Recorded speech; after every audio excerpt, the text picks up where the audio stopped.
వచ్చినందుకు అందరికీ స్వాగతం, నా దండతునామాలు. సో ఈరోజు మనము 3వ స్కందం 16వ అధ్యాయం 26వ శ్లోకం నుంచి మనము చర్చను కొనసాగిద్దామంట. సో ఇప్పటివరకు మనం చూసాము, చతుష్కుమారులు వాళ్ళ యొక్క తప్పును కూడా వాళ్ళు తెలుసుకున్నారు, అర్థం చేసుకున్నారు. వాళ్ళు ఇప్పుడు భగవంతుడిని ప్రార్థించుకున్న తర్వాత భగవంతుడికే అప్పచెప్పేశారు. మీ ఇష్టం, మీరు ఏం చేయాలనుకున్నా చేయండి, మాతో పాటు విజయులకి మీరు ఏ శిక్ష విధించాలనుకున్నా, మీరు ఏం చేయాలనుకున్నా చేయండి, అది మీ ఇష్టం. మేము కూడా తప్పు చేసామని అర్థమైంది, వాళ్ళకి అనవసరంగా మేము ఇలా శిక్షని విధించాము, శాపం విధించాము అని మేము స్వీకరిస్తున్నామని. సో ఈ విధంగా చెప్పిన తర్వాత మరి భగవంతుడు ఏమన్నాడు? సో ఇప్పుడు విజయుల్లో ఎలాగో ఒక పశ్చాత్తాప భావన ముందు నుంచే ఉంది, ఇప్పుడు వీళ్ళల్లో కూడా ఆ భావన వచ్చింది. సో ఇప్పుడు వీళ్ళిద్దరికీ కొంచెం భయం, తప్పు చేశానే భావన. ఇప్పుడు మరి భగవంతుడు మా పట్ల సంతృప్తిగా ఉన్నాడా లేదా, మరి ఏం జరుగుతుంది, కొంచెం ఇలాంటి స్థితిలో ఉన్నారు ఇద్దరు. సో ఇప్పుడు ఇద్దరికీ కూడా కన్ఫ్యూజను అన్ని క్లియర్ చేసేసి భయాన్ని అంతా కూడా తొలగించేస్తారు భగవంతుడు. సో వాళ్ళ అన్ని సంశయాలని దూరం చేసేసి ఆయన ఫైనల్ కంక్లూజన్ వాక్యాలేవో మనము ఇంకా కొన్ని అసలైన సీక్రెట్స్ కూడా చెప్పేస్తారనమాట. అసలు దీని వెనక కొన్ని కారణాలు కూడా, తెలియని కారణాలు కూడా ఈరోజు మనం చూడబోతున్నాము ఈ ఘటనకు సంబంధించి. సో ముందుగా మంగళాచరణ చేసుకొని చర్చించుకుందాము. ఓం అజ్ఞానతిమిరాంధస్య జ్ఞానాంజనశలాకయ చక్షోరన్మిళితం యేన తస్మై శ్రీగురవే నమః. శ్రీచైతన్యమనోభీష్టం స్థాపితం యేన భూతలే స్వయం రూపః కదా మह्यं దదాతి స్వపదాంతికం. వందేహం శ్రీగురూన్ శ్రీయుతాపదకమలం శ్రీగురూన్ వైష్ణవాంశ్చ శ్రీరూపం సాగ్రజాతం సహగణ రఘునాథాన్వితాం తం సజీవం సాద్వైతం సావధూతం పరిజనసహితం కృష్ణచైతన్యదేవం శ్రీరాధాకృష్ణపాదాన్ సహగణ లలితా శ్రీవిశాఖాన్వితాంశ్చ. నమో ఓం విష్ణుపాదాయ కృష్ణప్రేష్టాయ భూతలే శ్రీమతే భక్తివేదాంతస్వామినితి నామినే. నమస్తే సారస్వతే దేవే గౌరవాణి ప్రచారిణే నిర్విశేష శూన్యవాది పాశ్చాత్యదేశతారిణే. నమో మహావదన్యాయ కృష్ణ ప్రేమ ప్రదాయతే కృష్ణాయ కృష్ణ చైతన్య నామినే గౌరత్విషే నమః. హే కృష్ణ కరుణా సింధో దీనబంధు జగత్పతే గోపేశ గోపికా కాంత రాధాకాంత నమోస్తుతే. తప్త కాంచన గౌరాంగీ రాధే వృందావనేశ్వరి వృషభానుసుతే దేవి ప్రణమామి హరిప్రియే. నీలాచల నివాసాయ నిత్యాయ పరమాత్మనే బలభద్ర సుభద్రాభ్యాం జగన్నాథాయ తే నమః. వాంఛాకల్పతరుభ్యశ్చ కృపా సింధుభ్య ఏవ చ పతితానాం పావనేభ్యో వైష్ణవేభ్యో నమో నమః. జయ శ్రీకృష్ణ చైతన్య ప్రభు నిత్యానంద శ్రీ అద్వైత గదాధర శ్రీవాసాది గౌరభక్తవృంద. హరే కృష్ణ కృష్ణ కృష్ణ హరే హరే, హరే రామ రామ రామ హరే హరే. హరే కృష్ణ. సో 26వ శ్లోకం. శ్రీ భగవానువాచ ఏతౌ సురేతరగతిం ప్రతిపద్య సద్యః సంరంభ సంవృత సమాజనుబద్ధయోగౌ భూయః సకాశం ఉపయాస్య తస్సౌవా శాపో మయైవ నిమితస్తదవేత విప్రాః. భగవంతుడు ఏమంటున్నాడంటే, ఓ విప్ర, ఓ బ్రాహ్మణులారా, అంటే ఇక్కడ చతుష్కుమారులకు చెప్తున్నారు, మీరు వాళ్ళకి ఏ శాపం అయితే విధించారో, ఏ దండన అయితే విధించారో దానికి నా అనుమతి ముందు నుంచే ఉంది. ఇంకా ఇప్పుడు వీళ్ళు కిందకి, మీ శాపానుసారంగానే వీళ్ళు ఇప్పుడు కిందికి వెళ్ళి ఒక అసుర వంశంలో అసురులుగా జన్మిస్తారు. కానీ వాళ్ళు ఎల్లప్పుడూ నా చింతనను ఉండి ఎప్పుడు నన్ను గుర్తు చేసుకుంటూనే ఉంటారు. కానీ ఏ విధంగా? కోపంతో, క్రోధంతో, నా పట్ల క్రోధం భావనతో నన్ను ఎప్పుడూ చింతిస్తూనే ఉంటారు. అలా చింతిస్తూ తర్వాత తిరిగి మళ్ళీ నా దగ్గరికే కాసేపు అయినగా కొంత సమయం తర్వాత తిరిగి వచ్చేస్తారు అని. సో అంటే మనం అర్థం చేసుకోవాల్సింది ఏంటంటే ఇక్కడ ఏదైనా సరే భగవంతుడు అనుమతి లేనిదే జరగదు. అలాగే ఇక్కడ జరిగిన ఘటనలన్నిటికీ కూడా భగవంతుడు అనుమతి ఉంది అని ముందే ఇక్కడ చెప్పేస్తున్నారు క్లియర్గా. అంటే బ్రాహ్మణులకి ఇక్కడ చెప్తున్నారు, చతుష్కుమారులకి మీరు ఎక్కువగా కంగారు పడాల్సిన అవసరం లేదు, మీరు ఇచ్చిన దండన సరైందే, దానికి నా అనుమతి ఉంది. మరి ఏంది భగవంతుడు ఇలాంటి వాటికి అనుమతి ఇచ్చాడు, ఇలాంటి లీల ఏం చేస్తున్నారంటే భగవంతుడు లీలలు చేసేది మనకు ఎన్నో శిక్షణలు ఇవ్వడానికి. ఇప్పుడు వరకు మనం చూసాం, ఇందులో శిక్షణలు ఇచ్చింది ఏంటంటే మనం వైష్ణవ అపరాధం చేయకూడదు అనే విషయాన్ని మనకు తెలియజేయడానికి ఈ ఒక లీలను చేశారు. ఇలా ఇంకా ఎన్నో లీలలు ఇప్పుడు జరగబోతున్నాయి. ఇప్పుడు భగవంతుడు వీర్య రసాన్ని కూడా ఆస్వాదించాలనుకుంటున్నారు. ఆయన రసరాజ్ అంటే అన్ని రసాలను ఆస్వాదిస్తారు. అంటే ఆయన యుద్ధం చేయాలనుకుంటున్నారు. ఇప్పుడు మరి యుద్ధం చేయాలంటే వైకుంఠంలో ఆయనకు ఎవరు శత్రువులు లేరు కనుక ఎవరితో ఆయన యుద్ధం చేయలేరు వైకుంఠంలో. కిందికి వెళ్దామంటే కింద ఆయన సమానంగా యుద్ధం చేసే అర్హత కానీ యోగ్యత కానీ లేకపోతే అంత సామర్థ్యం కానీ ఎవరికీ లేదు భగవంతుడితో యుద్ధం చేయడానికి.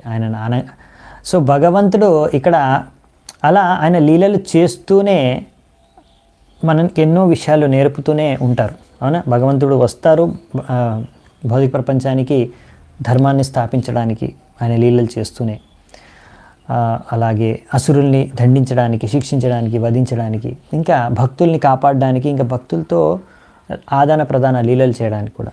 సో ఈ విధంగా ఇందులో భాగంగానే ఎన్నో శిక్షణలు కూడా ఇస్తుంటారు భగవంతుడు భక్తులందరికీ, సాధకులందరికీ, బద్ధజీవులందరికీ. అలాగే వాళ్ళని ఆకర్షిస్తారు భగవద్ధామానికి వెళ్ళడానికి. సో అందుకే అప్పుడప్పుడు భగవంతుడు భౌతిక ప్రపంచానికి వెళ్తారు. సో ఇప్పుడు కూడా అలాగే ఒక కార్యక్రమం ఉంది భగవంతుడికి భౌతిక ప్రపంచానికి వెళ్ళడానికి. సో దానికి లీల చేస్తున్నారు. సో మరి ఆయనకు విపరీతంగా యుద్ధం చేయడానికి ఎవరికి సాధ్యం కాదు కనుక ఆయన పార్షదుల్నే ఇలా లీల ద్వారా ఆయన కిందకి పంపిస్తున్నారు అనమాట. దీనికి ఇంకో కారణం కూడా ఉంది, ఇంకొక రహస్య కారణం ఉంది, ఆ తర్వాత చెప్తారు భగవంతుడు. అది చూద్దామంట ఈరోజే. సో ఈ విధంగా ఒక విధంగా చెప్పాలంటే భగవంతుడు ఒక డ్రామా చేస్తున్నారు అనుకోవచ్చు. ఏంటి మొత్తం భగవంతుడే ప్లాన్ చేసుకొని చేస్తున్నారు డ్రామా లాగా అంటే, డ్రామా ఎందుకు చేస్తున్నారు ఆయన పార్షదులతో కలిసి అంటే మన కోసం, మనను ఉద్ధరించడం కోసం, మనను ఆకర్షించడం కోసం చెప్పుకున్నాం కదా, అదే అనమాట కారణం. సో ఇంకొక విషయం ఏంటంటే అలా వైకుంఠ ధామంలో ఉన్న వారు ఎవరు కూడా అలా పతనం అవ్వరు మామూలుగా అనే విషయాన్ని కూడా మనం అర్థం చేసుకోవచ్చు. అలా ఎవరైనా వైకుంఠ ధామం నుంచి భగవద్ధామానికి అలా పతనమై వస్తున్నారంటే భగవంతుడు ఏదో ఒక లీలాలో భాగంగా ఒక అసురులుగా రూపంలో రావచ్చు, లేకపోతే వైకుంఠ ధామం నుంచి ఇక్కడికి వస్తున్నారు అంటే ఎవరైనా భగవంతుడి యొక్క పార్షదులు కానీ సేవకులు కానీ ప్రచారకులుగా భగవంతుడి లీలని ప్రచారం చేయడానికి వస్తారనమాట. అలా మన ఎంతోమంది ఆచార్యులు అందరూ కూడా భగవంతుడి యొక్క నిత్య పార్షదులు. మనము ఆచార్యుల గురించి భవిష్యత్తులో చర్చించుకుందాం సపరేట్గా. సో అప్పుడు నేను చెప్తాను, దాని గురించి వివరిస్తాను. సో ఈ విషయాలు ఇక్కడ చెప్పారు. సో నెక్స్ట్ బ్రహ్మదేవుడు ఏమంటున్నారంటే వర్ణిస్తున్నారు కదా, ఆయనే వర్ణిస్తున్నారు అన్ని దేవతలకి, గుర్తుందనుకుంటాను మీకు. బ్రహ్మోవాచ అతతే మునయో దృష్ట్వా నయనానందభాజనం వైకుంఠం తద్ అధిష్టానం వికుంఠం చ స్వయం ప్రభం. ఇప్పుడు బ్రహ్మదేవుడు అన్నాడు దాని తర్వాత, అలా ఈ విధంగా వైకుంఠాన్ని చూసిన తర్వాత భగవంతుడిని దర్శించుకున్న తర్వాత, అలా వైకుంఠంలో భగవంతుడిని దర్శించుకున్న తర్వాత అక్కడి నుంచి ఇంకా వాళ్ళు తిరిగి వెళ్ళిపోయారు. ఎవరు? చతుష్కుమారులు. దానికి ముందు తిరిగి వెళ్ళే కన్నా ముందు ఇంకో కార్యం చేశారు. ఏంటది? భగవంతం పరిక్రమ్య ప్రణిపత్యానుమానయ చ ప్రతిజగ్ము ప్రమోదీత శంసంతో వైష్ణవీం శ్రియం. సో ఇలా వాళ్ళు చతుష్కుమారులు భగవంతుడికి చుట్టూ పరిక్రమ చేశారంట. భగవంతుడి చుట్టూ పరిక్రమ చేసిన తర్వాత ఆయనకు ప్రణామాలు అర్పించుకొని ఎంతో ఆనందంతో వైష్ణవుడి యొక్క గొప్పతనం ఏంటి అనే విషయాన్ని అర్థం చేసుకొని తిరిగి అక్కడి నుంచి వెళ్ళిపోయారనమాట. సో ఇప్పుడు కూడా మనం చూస్తే మందిరాల్లో, వైష్ణవ మందిరాల్లో, హిందూ మందిరాల్లో ప్రభుపాదుల ద్వారా రాశారు. మనం వెళ్ళినప్పుడు భగవంతుడు మనం ఎలా మన యొక్క భగవంతుడికి సమ్మానం, ఆదరణ ఎలా మనం వ్యక్తం చేస్తామంటే భగవంతుడికి ఇలాగే 3 సార్లు పరిక్రమ చేసుకుంటాం, కనీసం 3 సార్లైనా పరిక్రమ చేసుకుని గుడిలో భగవంతుడి చుట్టూ అలాగే ప్రణామాలు మనం కూడా అర్పిస్తాము అనే విషయాన్ని ఇక్కడ చెప్తున్నారనమాట. ఇది మన సంస్కృతి. సో ఆ విషయం ఇక్కడ కూడా మీరు గమనించవచ్చు. చతుష్కుమారులు కూడా అలాగే పరిక్రమ చేసుకొని నమస్కారం చేసుకొని వెళ్ళిపోయారు. సో ఇది ఇప్పుడు చతుష్కుమారులు అక్కడి నుంచి వెళ్ళిపోయారు. ఇప్పుడు ఇంకా జయ విజయ్ ఉన్నారు. ఇప్పుడు వాళ్ళని పంపించేశారు భగవంతుడు. వాళ్ళకి చెప్పేసి మీరేం టెన్షన్ తీసుకోవాల్సిన అవసరం లేదు, మీరేం తప్పు చేయలేదు ఒక విధంగా, ఎందుకంటే దానికి నా అనుమతి ఉంది.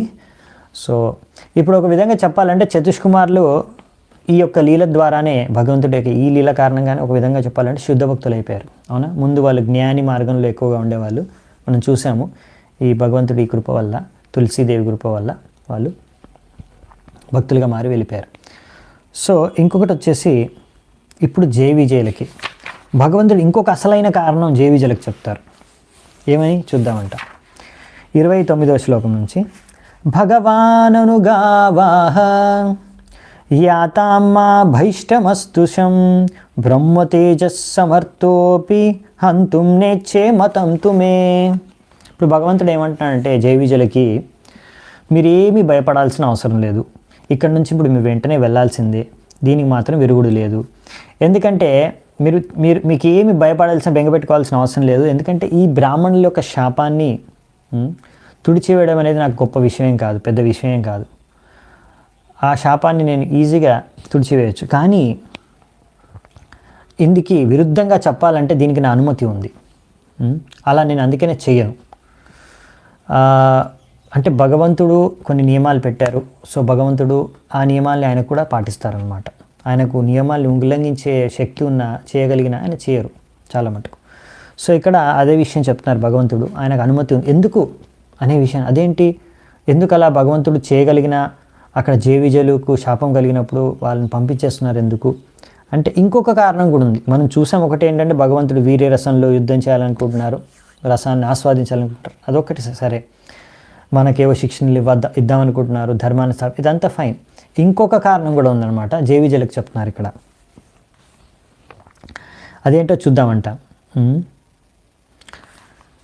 ఏతత్ పురైవ నిర్దిష్టం రమయా క్రుద్ధయా యదా పురాపవారిత ద్వారి విశంతి మయుపారతే. ఏమంటారంటే ఈ యొక్క మీ వెళ్ళిపోవడం, ఇక్కడ నుంచి మీరు వెళ్ళిపోతారు భౌతిక ప్రపంచానికి ఈ యొక్క సేవను వదిలి అని భవిష్యవాణి ముందే లక్ష్మీదేవి చేసేసింది. లక్ష్మీదేవి ఎందుకు అటువంటి భవిష్యవాణి చేసిందంటే ఒకసారి ఆమెకి కూడా కోపం వచ్చింది. ఎందుకంటే ఎప్పుడైతే ఆమె ఒకసారి లక్ష్మీదేవి సేవ కోసం అనేసి వాళ్ళ భక్తుల దగ్గరకు అప్పుడప్పుడు వెళ్ళాల్సి వస్తుంది. సో ఆమె తిరిగి వచ్చేటప్పుడు భగవంతుడు లోపల శయనిస్తున్నాడు అనేసి అక్కడున్న ఈ జయ విజయులు లక్ష్మీదేవిని కూడా ఆపేశారనమాట లోపలికి వెళ్ళబోతుంటే. సో అందుకని అప్పుడు లక్ష్మీదేవి కూడా క్రోధం కలిగి అప్పుడే ఆమె భవిష్యవాణి చేసేసింది, వీళ్ళు భవిష్యత్తులో ఇక్కడ ఉండరు, వెళ్ళిపోతారు. సో అందుకనే భగవంతుడు అంటున్నారనమాట, ఇలా జరిగింది ముందు ఒకసారి ఘటన. సో ఇది ఆల్రెడీ భవిష్యవాణి జరిగింది. సో జరగాల్సిందే ఎప్పుడో అప్పుడు, ఇప్పుడు జరిగిపోయింది అంతే. అందుకే నాకు దీని అనుమతి కూడా ఉంది. మయి సంరంభయోగేన నిస్థిర్య బ్రహ్మహేళనం ప్రత్యేష్యతాం నికాశం మే కాలేనాల్పీయశా పునః. చూడండి, ఇక్కడ ఎన్నో లోతైన ఒక్కొక్క విషయంలో, ఒక్కొక్క శ్లోకంలో ఒక్కొక్క విషయం తెలుస్తుంది. సో అందుకే ఇక్కడ భగవంతుడు వాళ్ళిద్దరికి మాత్రం ఆశ్వాసాన్ని ఇస్తున్నారు. ఏమని, జయ విజయులకి మీరు ఒక్కటి మాత్రం బెంగ పెట్టుకోకండి, మీరు ఈ విధంగా ఈ యొక్క యోగ పద్ధతి ద్వారానే నన్ను ఎల్లప్పుడూ గుర్తుంచుకుంటారు, కానీ క్రోధ భావనతో. ఈ క్రోధ భావనతో నా పట్ల మీరు ఎప్పుడూ నన్ను గుర్తుంచుకొని ఆలోచించి నన్ను చింతిస్తూ మీరు ఏ పాపమైతే చేశారో, ఈ బ్రాహ్మణులకు పట్ల అపరాధం ఏదైతే చేశారో దానివల్ల కలిగిన పాపం అంతా కూడా తొలగిపోతుంది. సో కొంచెం సమయం తర్వాత మళ్ళీ మీరు తిరిగి నా దగ్గరకు వచ్చేస్తారు, కనుక మీరు బెంగపడాల్సిన అవసరం లేదని చెప్తున్నారు అనమాట. సో ఇక్కడ భక్తి యోగ యొక్క శక్తి గురించి చెప్తారనమాట. భక్తి యోగకి ఎంత శక్తి ఉందంటే బ్రహ్మ శాపంనైనా కానీ తుడిచివేయగలదనమాట, దాని నుంచి అటువంటి పాపాన్ని కూడా కడిగి వేయగలదనమాట. అటువంటి శక్తి భక్తికి ఉంది అని శిల మధ్వముని చెప్తున్నారనేసి ప్రభుపాల ద్వారా రాశారు. సో భక్తి యోగ అనేది మొత్తం 12 రసాల్లో ఒక వ్యక్తి భక్తి యోగను అనుసరించవచ్చు. ఈ విషయాన్ని మనము ఇంకా ఎక్కువ డీటెయిల్గా భక్తి రసామృత సింధులో చర్చించుకుంటాము, అందులో వస్తుంది. 5 మొదటి ప్రైమరీ రసాలు అన్నమాట. 5 డైరెక్ట్గా భగవంతుడికి భక్తి ప్రేమపూర్వకంగా చేసుకునే దాంట్లో 5 ముఖ్యమైన రసాలు ఉంటాయి. ఇంకొక 7 వచ్చేసి ఇండైరెక్ట్ అనమాట. ఇండైరెక్ట్గా భక్తి చేసుకోవడానికి, భక్తి యోగా చేసుకోవడానికి ఇంకో 7 రసాలు ఉంటాయి. అందులో ఇది ఒకటి, యాంగర్, కోపం అనేది. అంటే కోపంతో, క్రోధంతో భగవంతుడి పట్ల భక్తి చేసుకోవడం. ఇలా కూడా కొంతమంది చేసుకోవచ్చు అసురులు. అదే విషయం ఇక్కడ చెప్తున్నారు. అంటే ఇందులో చాలా రసాలు ఉంటాయి. ఇందులో ఈ విధంగా కూడా ఒక రసం చెప్పాలంటే, గోపికలు వాళ్ళు భగవంతుడి పట్ల ఆకర్షితులైపోతారు భక్తి యోగంలో కామవాసనతో. కానీ వాళ్ళు కూడా సంపూర్ణంగా భగవంతుడి పట్లతో శుద్ధమైపోతారు. భగవంతుడితో భక్తి యోగంలో మాధుర్య రసంలో చేరుకుంటారు. కంస అతను అసురుడు. కంస అసురుడు కూడా భగవంతుడిని ఎప్పుడు తలుచుకుంటూ ఉంటాడు. ఎందుకు అంటే, ఎలా అంటే, ఏ చింతనతో అంటే భయంతో, ఆ భావనతో, ఏదో ఒక భావనతో భగవంతుడిని తలుచుకొని చింతించడం ద్వారా కూడా శుద్ధీకరణ జరుగుతుంది అనే విషయాన్ని ఇక్కడ తెలియజేయడానికి కొన్ని ఉదాహరణలు ఇస్తున్నారు ప్రభుపాద వారు. సో కంసుడు, ఆయనకి కృష్ణుడు అతను మృత్యు యొక్క కారణం అని ఎప్పుడైతే ఆకాశం అని జరిగిందో అప్పటి నుంచే కృష్ణుడు అంటే భయం ఆయనకి. పుట్టిన తర్వాత ఇంకా ఎక్కువ భయం. సో ప్రతిసారి ఈ కంసుడు భయపడుతూ ఎప్పుడు తింటున్నా, పడుకున్నా, నిద్రలో అయినా, నీళ్ళు తాగేటప్పుడైనా సరే, కూర్చున్నప్పుడైనా, ఎక్కడైనా ప్రతి చోట ఆయన కృష్ణుడి కనిపించాడు భయంతో. ఎక్కడి నుంచి కృష్ణుడు నన్ను ఎలా చంపేస్తాడో అని. చనిపోయిన తర్వాత ముక్తి లభించింది అలా. సో బేసికలీ ఇక్కడ ఏంటంటే చెప్పేది, ఎలాగైనా సరే భగవంతుడిని చింతించడం అనేది చాలా ముఖ్యమైనది. మన్మనాభావమద్భక్త. అఫ్కోర్స్ మనం ఎప్పుడైనా సరే భగవంతుడికి వ్యతిరేక భావనతో చింతించడం కన్నా ఎన్నో రేట్లు మనము ప్రతికూల భావనతో చింతిస్తే అది మనకు శ్రేయస్కరం. ఇంకా తొందరగా మనం భక్తిలో ఉన్నతి సాధిస్తాం. కానీ ఇక్కడ ఈ విధంగా కూడా ఇండైరెక్ట్గా కూడా వ్యతిరేక భావనతో కూడా ఒకవేళ అసురులు ఎవరైతే చింతిస్తారో వాళ్ళు కూడా శుద్ధీకరణ జరుగుతుంది, మేలనే జరుగుతుంది, లాస్ అనేది లేదు, నష్టమే లేదు. ఏ విధంగానైనా భగవంతుని చింతించుకోవడం అనేది ముఖ్యమైన అంగం అన్నమాట భక్తి యోగలో. విష్ణు భక్త స్మృతో దైవ ఆసురస్తద్విపన్యయ. భగవంతుడి యొక్క భక్తులు దేవతలే కాదు, భగవంతుడిని చింతించుకొని అసురులు ఎలా చింతించుకుంటారు? వ్యతిరేక భావనతోనే. అలా చింతించుకొని వాళ్ళకు కూడా లాభమే జరుగుతుంది కానీ నష్టమే జరగదు అనే విషయం ఇక్కడ చెప్తున్నారు.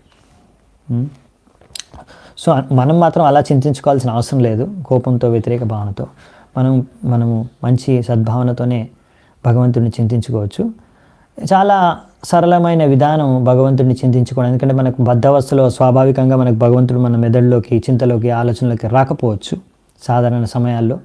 అందుకని మనము నియమిత రూపంలో ప్రతిరోజు హరే కృష్ణ మహామంత్రాన్ని జపించి, హరినామ సంకీర్తన ఇలాంటివి విషయాల్లో పాల్గొని, సత్సంగ కార్యక్రమాలు పాల్గొని అలాగ భగవంతుడిని మనము గుర్తు చేసుకోవడానికి, చింతించడానికి ప్రయత్నిస్తాం అన్నమాట. అది సాధన, అందుకే మనం చేసేది.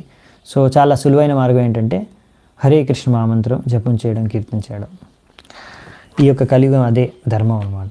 ఎందుకంటే ధర్మం యొక్క కలియుగ ధర్మమే కాదు, ధర్మం భక్తి యొక్క మూలం ఏంటంటే భగవంతుడిని గుర్తు చేసుకోవడం. సో ఇది అన్నిటికన్నా ఈజీ ప్రాసెస్ అని చెప్తున్నారు ఇక్కడ.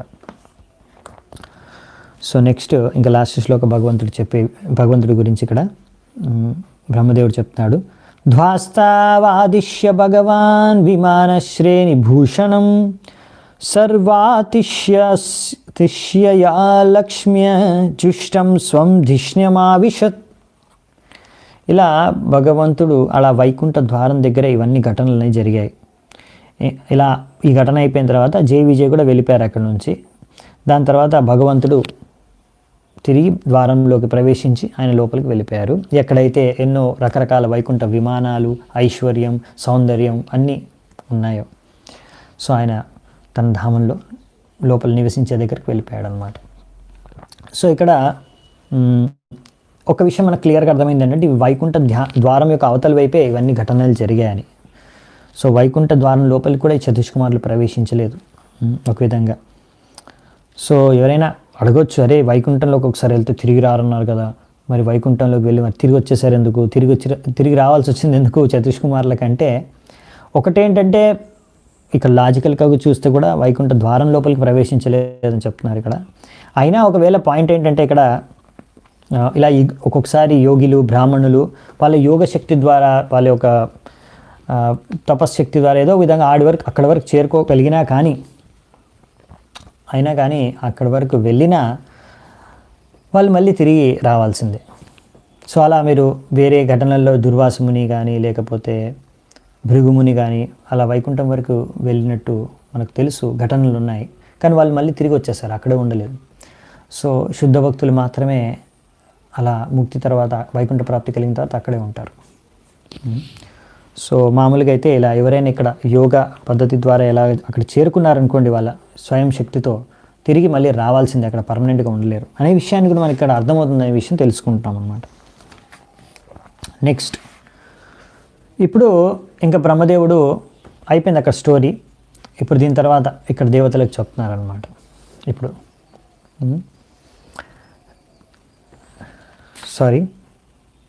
అంతే. తౌతు గీర్వానరిషభౌ దుష్టరాధరిలోకతః హతశ్రియౌ బ్రహ్మశాపాద్ అభూతాం విగతస్మయౌ. ఆ ఇద్దరు ద్వారపాలకులు వారి యొక్క ఇప్పుడు ఆ వైకుంఠ వైభవం, సౌందర్యం, ఐశ్వర్యం అంతా క్షీణించిపోయింది. వాళ్ళలో ఉన్న కాంతి, వాళ్ళలో ఉన్న వెలుగు అంతా వెళ్ళిపోయింది.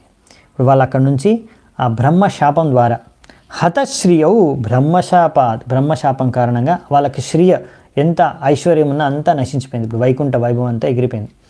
ఇప్పుడు వాళ్ళు అక్కడ నుంచి పతనం అయిపోయి పడిపోతున్నారు. యాక్చువల్లీ రియల్లీ అక్కడ నుంచి పడుతున్నారు, ఇప్పుడు కిందికి వస్తున్నారు. సో వైకుంఠ లోకం నుంచి. అప్పుడు ఇంకా ఏం జరిగిందంటే తదా వికుంఠ దిశనాత్ తయోర్నిపత్తమానయో హాహాకారో మహానాసీద్ విమానాగ్రేషు పుత్రకాః. సో అప్పుడు ఇక్కడ ఏం చెప్తున్నారంటే జయ విజయులు అలా భగవద్ధామం నుంచి భౌతిక ప్రపంచంలోకి ప్రవేశించి కిందికి పడుతున్నప్పుడు చూశారంట. ఎవరు? దేవతలు విమానాల్లో ఉన్నప్పుడు, ఈ స్వర్గంలో ఇక్కడ పై లోకాల్లో ఉన్న దేవతలు భౌతిక ప్రపంచంలో వాళ్ళు చూసారా పైనుంచి పడుతున్నారు వీళ్ళు భగవంతుడి యొక్క సేవకులు. హా హా హా అనేసి హాహాకారాలు పలికారంట. అయ్యో అంటే హా అంటే ఇక్కడ ఏంటంటే అయ్యో పడిపోతున్నారు పైనుంచి వైకుంఠం నుంచి భగవంతుడి సేవకులు అనేసి దేవతలందరూ కూడా వాళ్ళ ఏరుప్లేన్లో అదే వాళ్ళ విమానాల్లో కూర్చొని హాహాకారాలు చేశారంట.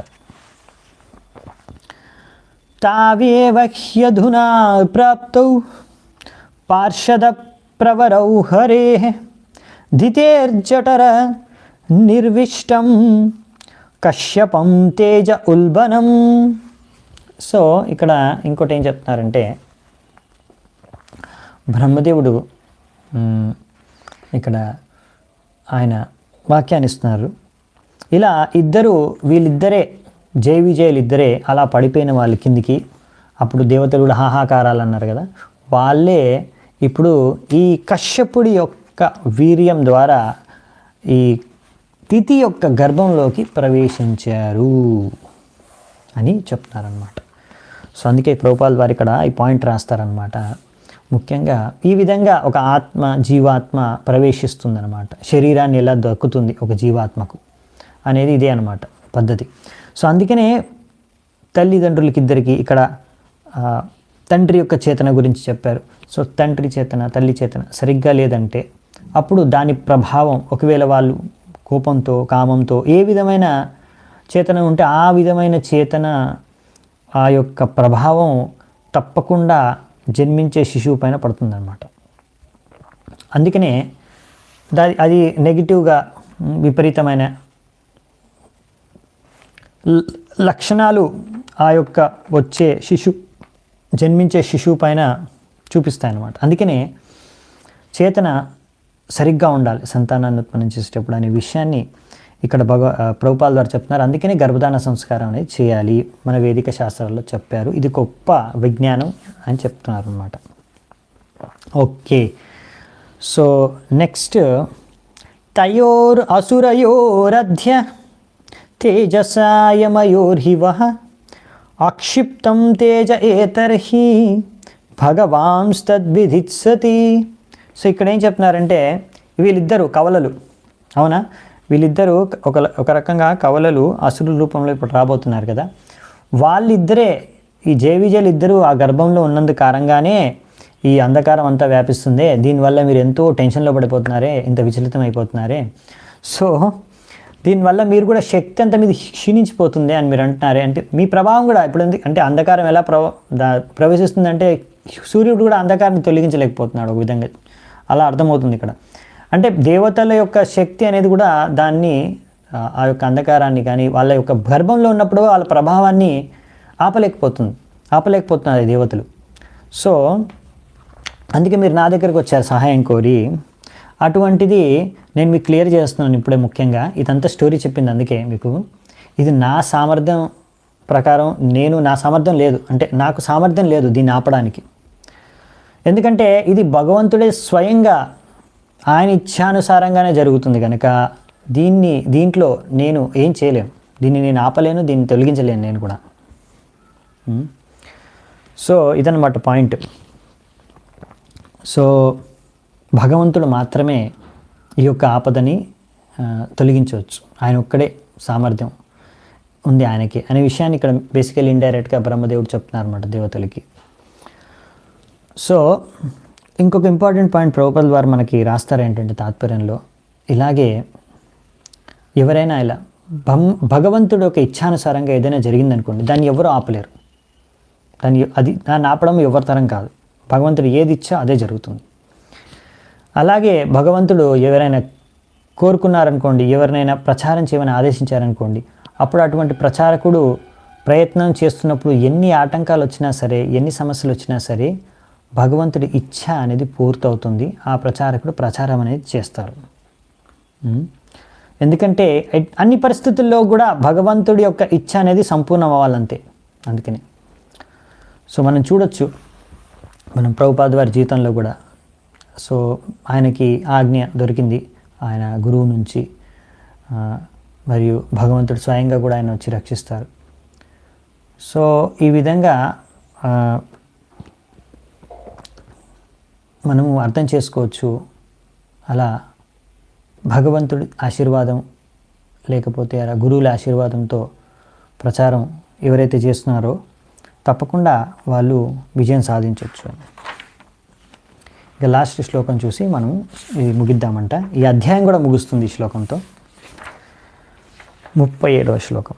విశ్వస్య స్థితిలయోద్భవహేతురాధ్యో యోగేశ్వరైరపి దురత్యయ యోగమాయః క్షేమం విదస్యతి సనో భగవాంశ్రయధీశస్ తత్రాస్మధీయ విమృశేన కియానిహార్తః.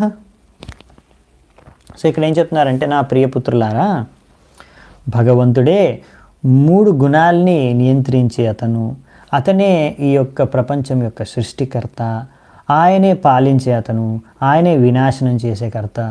సో అంతేకాకుండా మరి మొత్తం ఇవంతా కూడా ఆయన ఎన్నో వివిధ రకాల యోగ శక్తుల ద్వారా చేస్తారు. దాన్ని అర్థం చేసుకునేది సంపూర్ణంగా మన సాధ్యం కాదు, ఎవరి సాధ్యం కాదు. ఆయన ఆది పురుషుడు, పురాణ పురుషుడు. సో ఈ విధంగా ఆయన ఒక్కడు మాత్రమే మనని ఈ ఆపద నుంచి రక్షించగలడు. ఇంకెవ్వరూ రక్షించలేరు, ఇంకా ఎవ్వరూ ఏం చేయలేరు.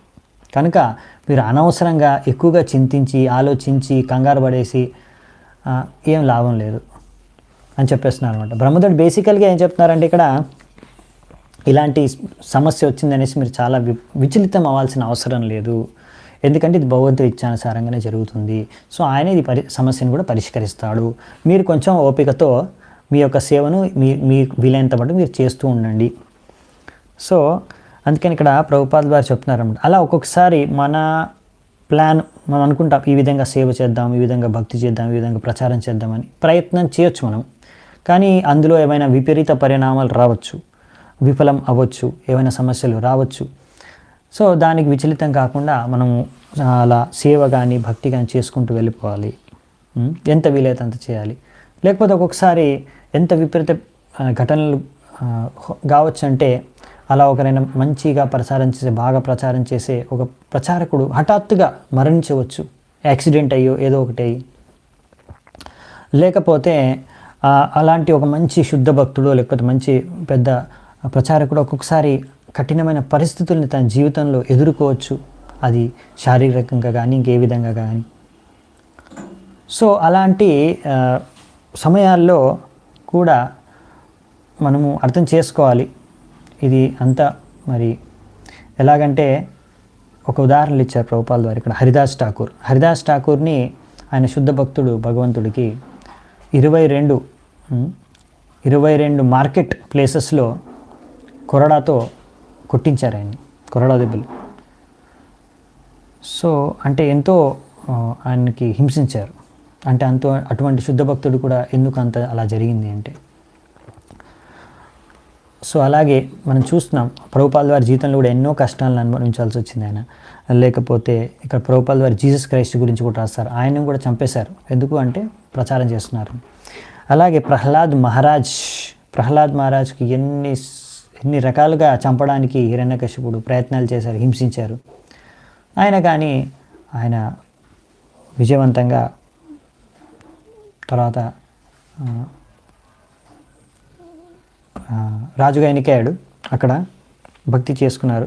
సో అలాగే పాండవులు ఇలా ఎంతోమంది ఉదాహరణలు ఇచ్చారు. పాండవులు ఎన్నో కష్టాలు పడాల్సి వచ్చింది, భగవంతుడితో పాటే ఉన్నారు, భగవంతుడు వాళ్ళతో పాటే ఉన్నారు, వాళ్ళ బంధువుగా పార్షదులుగా. అయినా కానీ వాళ్ళు రాజ్యాన్ని కోల్పోవాల్సి వచ్చింది, ఎంతో అవమానాన్ని చూడాల్సి వచ్చింది, ఇంకా ఐశ్వర్యాన్ని కోల్పోవాల్సి వచ్చింది, ఎన్నో సమస్యలను ఎదుర్కోవాల్సి వచ్చింది. అయినా కానీ మనం చూసేది ఏంటంటే వీళ్ళందరూ కూడా భక్తుల్లో ఒకటే ముఖ్యమైన విషయం గమనించేది ఏంటంటే వాళ్ళు విచలితం అవ్వకుండా ఎన్ని సమస్యలు అయినా కానీ ఎదుర్కొంటూ భక్తిని కృష్ణుణ్ణి వదలకుండా భగవంతుడిని వదలకుండా వాళ్ళు ముందుకి వెళ్తూనే ఉన్నారు, వాళ్ళ సేవ కానీ భక్తి మార్గంలో కానీ. సో ఇది మనకు ఇంపార్టెంట్ అన్నమాట. ఎందుకంటే మనం అర్థం చేసుకోవాలి, ఇలా జరుగుతున్నప్పుడు విపరీతంగా ఏమైనా మనము సరిగ్గా భక్తి చేసుకున్నప్పుడు కానీ సేవ చేసుకున్నప్పుడు కానీ విపరీత పరిణామాలు వచ్చిన వైఫల్యాన్ని ఎదురు చూసినా కానీ ఇది భగవంతుడిది ఏదో ఒక ప్లాన్ అందులో ఉంది, ఆయన ఏదో ఒక ఉద్దేశం ఉంటుంది అనే విషయాన్ని మనం అర్థం చేసుకోవాలి. అలా ఇంకా చెప్పాలంటే ఇక్కడ ప్రభుపాల్ వారు రాశారు, ఇలా మనం విచలితం అవ్వకుండా ఎటువంటి విపరీత పరిణామాల సమస్యలు మనకు వచ్చినా కానీ అది కూడా మనము భగవంతుడి కృపగా మనము అర్థం చేసుకొని స్వీకరించగలిగితే ఒకవేళ అప్పుడు మనం భగవద్ధామానికి వెళ్ళడం అనేది ఖచ్చితంగా 100% గ్యారెంటీ అనమాట, ఫిక్స్ అనే విషయాన్ని ఇక్కడ మనకి ప్రభుపాల్ ద్వారా రాస్తున్నారు. ఇది బేసికలీ ఒక శ్లోకంలో వస్తుంది, తత్తేను కంపాసు సూక్ష్మాను భుంజాయ కృపంబు. సో ఇది కూడా భాగవతంలోనే వస్తుంది శ్లోకము, వేర్ అక్కడ చెప్తారనమాట, ఇలా ఎవరైతే సహిస్తారో ఎన్ని కష్టాలు వచ్చినా సరే వాళ్ళు సేవ చేసుకుంటూ వెళ్తున్నారు, భక్తి చేసుకుంటూ వెళ్తున్నారు, భగవంతుడు భక్తిని మాత్రం మార్గాన్ని మాత్రం వదలట్లేదు. కానీ ఎన్ని కష్టాలు వచ్చినా సహించి ఒకవేళ అలా వాళ్ళు మరణించినా కానీ వాళ్ళకి ఇంకా అదొక జన్మ హక్కు అయిపోతుంది, వాళ్ళ జన్మ హక్కు అనమాట భగవద్ధామం అనేది, భగవద్ధామకు వెళ్ళడం అనేది. ఇంకా వాళ్ళకి రైట్ ఉందన్నమాట వెళ్ళడానికి అలా. సో వాళ్ళకి 100% షూర్ వాళ్ళు భగవద్ధామానికి వెళ్ళిపోతారని.